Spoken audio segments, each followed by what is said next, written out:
നമുക്കിന്നൊരു soft bread ഉണ്ടാക്കിയാലോ? ഈസിയായി.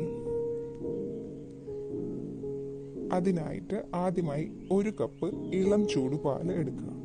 ഇനി ഇതിലേക്ക് 2 സ്പൂൺ ഇൻസ്റ്റൻറ്റ് ഈസ്റ്റ് ചേർക്കുക. ഇനി ഇതിലേക്ക് 4 ടീസ്പൂൺ പഞ്ചസാര കൂടി ചേർത്തിട്ട് നല്ലതുപോലെ ഇളക്കി യോജിപ്പിക്കണം. നല്ലതുപോലെ ഇളക്കണേ. ശേഷം ഇത് ഒരു പൊങ്ങാനായിട്ട് ഒരു 10-15 മിനിറ്റ് നമുക്ക് ഒരു പാത്രം കൊണ്ട് മൂടി മാറ്റി വയ്ക്കാം. ഓക്കെ, മാറ്റി വെച്ച് നോക്കിക്കഴിഞ്ഞാൽ ഇതാ പൊന്തിക്കണ്ടോ. ഇനി ഇതിലേക്ക് 3 കപ്പ് മൈദ കൂടെ ചേർക്കാം.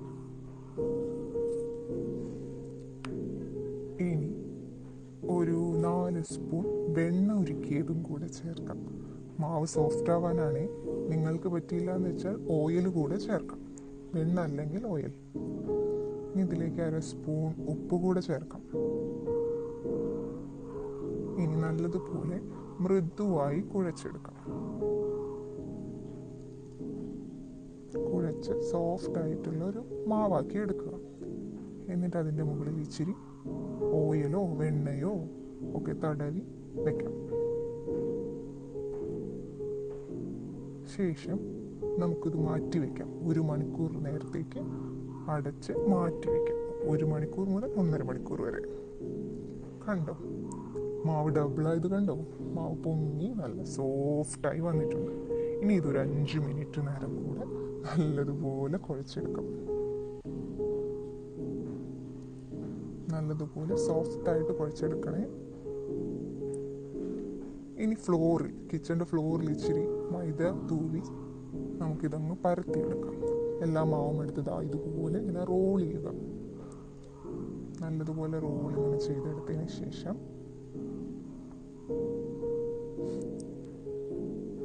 ഒരു കത്തി ഉപയോഗിച്ച് അങ്ങനെ പല പല പോർഷൻസ് ആക്കി നമുക്കിങ്ങനെ മുറിച്ച് മാറ്റാം.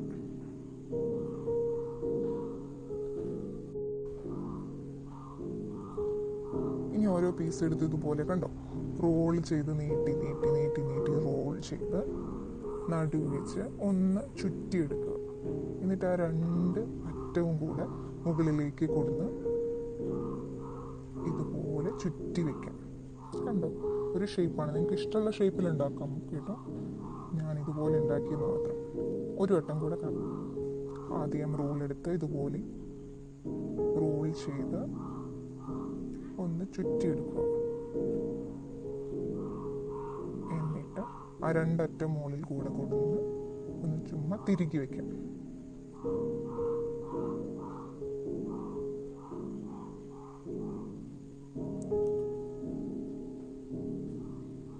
ഇനി ഇതൊരു വെണ്ണ പുരട്ടിയ പാത്രത്തിലേക്ക് മാറ്റി വയ്ക്കാം, ഒട്ടിപ്പിടിക്കാതെ. കുറച്ച് പാല് അതിൻ്റെ മുകളിലൊക്കെ ഇങ്ങനെ തടവി കൊടുക്കാം.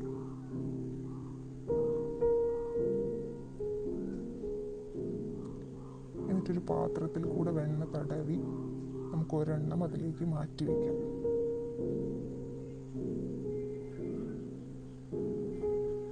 ഇനി ഒരു കുക്കറിൽ വിസിലും അതിൻ്റെ വാഷും എടുത്ത് മാറ്റി ഒരു തട്ട് വെച്ച ശേഷം ഈ പാത്രം ഇറക്കി വയ്ക്കാം.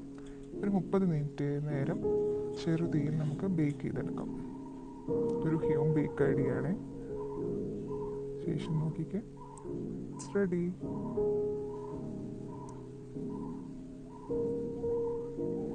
നല്ല സോഫ്റ്റായിട്ടുള്ള മുട്ട ചേർക്കാത്ത ബൺ. ഇനി വീട്ടിലുണ്ടാക്കി കുട്ടികൾക്ക് ഉണ്ടാക്കി കൊടുക്കാം.